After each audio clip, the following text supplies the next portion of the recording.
Բարելույս, հարգելի գործընկերներ, սիրելի հայրենակիցներ, այսօր ես իմ ելույթը 3 մասի կբաժանեմ, արձագանք ելույթներին, մտքերին, որոնք որ հնչել են այս դահլիճում, թեկնածուի անձին, արժանինքներին եւ հանձնաժողովի կարեւորությանը։ Տեսեք, փորձում էի հասկանալ, թե որքանով եք անկեղծ ԿՊ-ականներ ձեր հարցադրումների մեջ, որքանով սկզբունքային ձեր իսկ արժեհամակարգում։ Ուրբաթ օրը շատ-շատերը ձեր խոսքի տողատակով մեղադրում էիք Դավիթ Ղազենյանին, թե ինչու է հեծը թանկ վարձով տարածքներ վերցրել Ռիոմոլում եւ Դալմամոլում են պարագայում, երբ որ մարդկանց մեծ հոսք կար այդ առևտրի կենտրոններ եւ մարդկանց հարմարավետության խնդիր կար։ Բայց ինչ որ է, ողջունում եմ ձեր արդարության այդ սկզբունքայնությունը, բայց կուզենամ ձեր շատ չծանրաբեռնելու համար ժողովուրդ Երևանի քաղաքապետարանում նմանատիպ մի քանի խնդիրների գնահատական տալ եւ ներկայացնել ձեզ, ինչպես նաեւ ակնկալել ձեր իսկ գնահատականը։ Տեսեք, 06/05/2026 թվականի մայիսի 6-ին Երևան ավտոբուս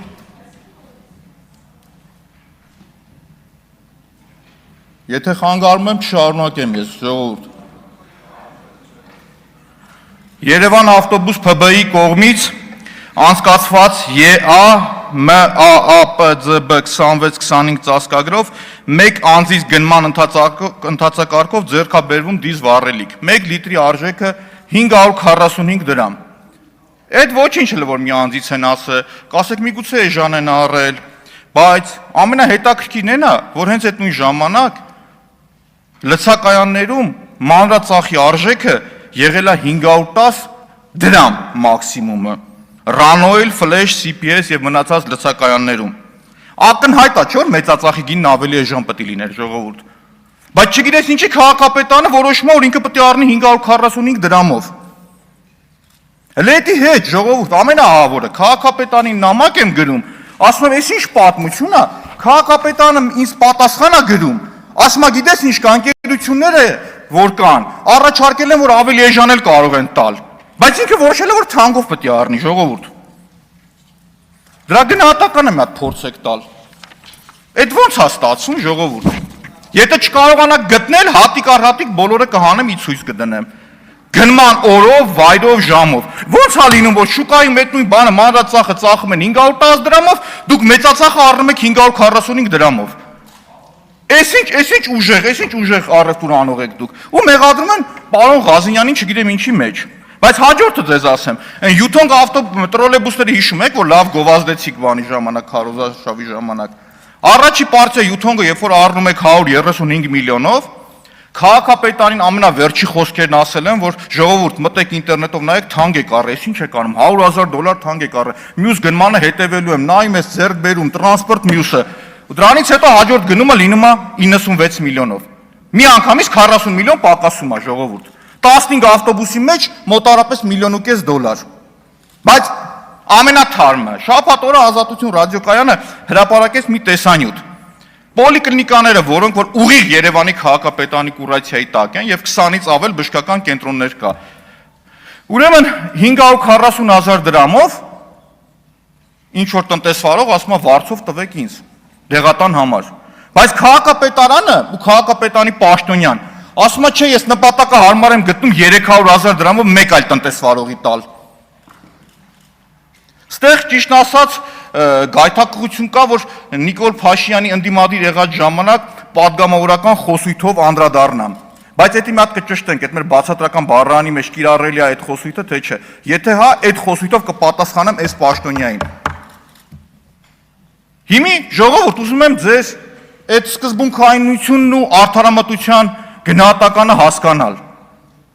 Կարող է հիմի մի հատ Ռոմանոս Պետրոսյանից SMS-ներ ստանաք, որ Տիգրան Ավինյանի հրաժարականը պահանջեք, այդ է արդար կլինի, ձեր գործընկերոջ, բոլոր փաստերի համար պատասխանատվություն եմ կրում։ Ստեղ գործընկերներ կային, ասում էին, բա դատախազությանը դիմի, դատախազությունը մենակ մի պարագայում է ինձ արձանագրում, երբ որ ձեռքս լինում է մի հատ յոգուրտի շիշ, մի հատ նկար։ Մնացած բոլոր կոռուպցիայի բացահայտումներին ոչ մի գնահատական չի տալիս։ Հիմա շարունակեմ ժողովուրդ, անդրադառնամ թեկնածուի արժանինքներին։ Թեկնածուի արժանինքներին ես մեկ մտքով կանդրադառնամ, հայտնի հայկական խոսույթ կա, որ ընտանիքի լավագույն հայելին իր զավակն է։ Պարոն Ղազարյան, ձեր պարագայում ամենալավագույն օրինակն է։ Ու ամեն մարդու հայրենասիրությունը, հայրենիք սիրելը սկսվում է ընտանիքից։ Շատ ողջունելի է ուժեղ Հայաստանի Դավիթ Ղազարյանին որպես թեկնածու ներկայացնելը։ Հիմա շարունակեմ ժողովուրդ, հանձնաժողովի գործառույթներից եւ կարեւորությունից։ Հանձնաժողովի գործունեության ոլորտները ժողովուրդ տարածքային կառավարման, վարչատարածքային բաժանում, տեղական ինքնակառավարում, տարածքային զարգացում, համայնքային ծառայություն, էներգետիկա, շրջակա միջավայր ու մի քանի դրվագի եմ ուզում անդրադառնալ։ Նախորդ տարի տիկին Աննա Գրիգորյանի հետ միասին աշխատանքային այցով եղել ենք Շիրակի մարզում, խնդիրները արձանագրել, վարչատարածքային բաժանման ու դրա դառը պտուղները արձանագրել։ Ահավոր երևույթ է, երբ որ նույն Ամասիայի շրջանում Շիրակի մարզը ինչու եմ վերցրել, ամենաաղքատ մարզն է Հայաստանի Հանրապետությունում, 40%-ից ավել աղքատություն է Շիրակի մարզում։ Ամասիայում 19 դպրոցից խոշորացվելու արդյունքում 15-ը փակվում է ժողովուրդ։ 15-ը փակվելով դուք նպաստում եք, որպեսզի գյուղը դատարկվի, շատ ուղիղ գյուղը դատարկվի։ Հաջորդը նույն այդ շրջանից հանում եք դուք զինկոմիսարիատը, անձնագրային կետը, գյուղացիների համար կյանքի դժվարություն եք ստեղծում։ Դա անընդունելի է, ուղղակի անընդունելի է։ Արփա լիճը որոշում եք, որ հատուկ կարգավիճակ պետք է տակ Արփա լճի ազգային պարկին, դրա արդյունքում մարդկանց խոթհարքը շուրջ 13 անգամ թանկանում է։ 13 անգամ։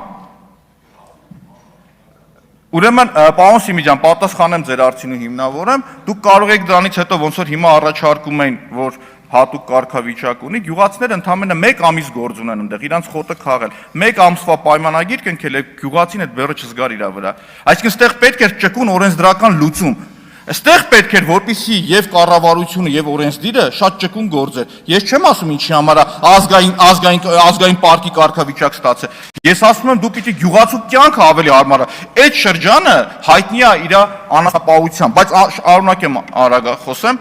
Սպանդանոցների համար համատարած մարդկանց տուգանում էիք։ Անցյալ տարի Շիրակի մարզ գնալու պարագայում Շիրակի մարզում գործող 0 սպանդանոց չկար։ Զանգում է գյուղ վարչության պետին, տեսանյութներ հրապարակել եմ։ Ասում անասուն ունենք մորթելու, ինչ անենք, ասում դիմեք հարևան մարզերին։ Շնորհակալություն տիկին Գրիգորյան, ես Ամասիայի ժողովրդի անունից եմ ասում, ձեր այդ ելույթներից անդրադառնալուց հետո Շիրակի մարզում 1 սպանդանոց բացել են։ 1, վերջապես։ Այսինքն եթե չլներ Աննա Գրիգորյանի խոսքը, դա ոչ է կբացվեր։ Հաջորդը ժողովուրդ, Կապսի ջրամբարի խայտառակ պատկերը 2023 թվականին 8 տարի 8 միլիարդ դոլար պարտք խոստացած ջրամբարներ կառուցել եք վեդին, որը լա ամբողջական չգիտես ավարտվելա թե չէ, ջուրը լցվի հասկանանք, այնուամենայնիվ ոնց է այդ ջրամբարի կարգավիճակը։ Կապսի ջրամբարը 2023 թվականի մայիսին պետք է սկսեի, 26-ին ավարտեի։ Ծրագրի արժեքը շուրջ 120 միլիոն դոլար ա եղել։ Գնում արձանագրում ենք, որ նույն տիկին Գրիգորյանի հետ, որ 10% աշխատանք իրականացված չի, մեզ ասում են շարունակվում է աշխատանքները։ Վերջում լավ այդ ելույթներից հետո նորից վերջնականապես ընդունեցին, որ փակված է, բայց դրա բեռը քաշողը մեր ժողովուրդն է։ Վարկային ծրագիրը բերում ես, դու վարկային ծրագիրը չես արդյունավետ իրականացնում, դրա մնացած ածանցյալ խնդիրները քաշում է ժողովուրդը։ Հաջորդը Գյումրիում Շիրակի մարզում աղետի գոտու տնակային ավանները վերացնելու համար պետական ծրագրով 0, ոչ մի նոր կառուցված շենք։ Միակ շենքերը, որ կառուցվել է, դա Ռոբերտ Օղլախչյանը անձնական բարերար իր միջոցներով շենք է կառուցել։ 4 շենք է, եթե չեմ սխալվում։ Պետական ոչ մի ծրագիր Գյումրիի համար, ոչ մի։ Հաջորդը որ կա, դա կարկտային կայանների խնդիրն է, որոնք ոչ արդյունավետ են գործում։ Մյուսը որ կա, համայնքների դոտացիաների բաշխման անարդար համակարգը։ Ոչ են անդիմադիր լինի համայնքի ղեկավարը, քաշվավ այդ համայնքը, վառ օրինակ Ախուրյան համայնքը։ Հենց փոխվեց համայնքապետը ավականուն կարողացա գողանալ, որ ընդունված պրակտիկա 2 միլիարդ դրամ ծրագրերը ավելացավ, դոտացիաները ավելացավ։ Այսինքն քաղաքացին եթե ընտրում է իր կամքով այլ համայնքի ղեկավար, տուժվում է գյուղացիները ամբողջությամբ։ Եվ վերջում բնապահպանական կարճ խնդրին ժողովուրդ 10 միլիոն ծառ էին խոստացել, որ տնկեին, անցյալ տարի Երևանի բյուջեով 4.9 միլիարդ դրամ փող են ծախսել կանաչապատ գոտիներ ստեղծել պահպանելու համար, գուշակեք քանի ծառեն տնգե։ 5044, որը մանգաս էդ էլ չկա։ Ավարտեք։ Այս պայմաններով կներեք 10 վայրկյան, այս պայմաններով Հարգելի գործընկերներ, երբ որ ես ասում եմ ավարտեք, խնդրում եմ ավարտել, ոչ թե ուշադրություն չդարձնելով շարունակել ձեր ելույթը։ Գարիկ Սարգսյան նախապատրաստվի Վրույր Այզյանը։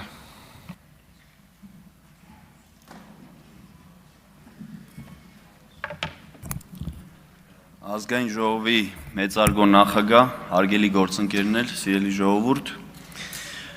նախ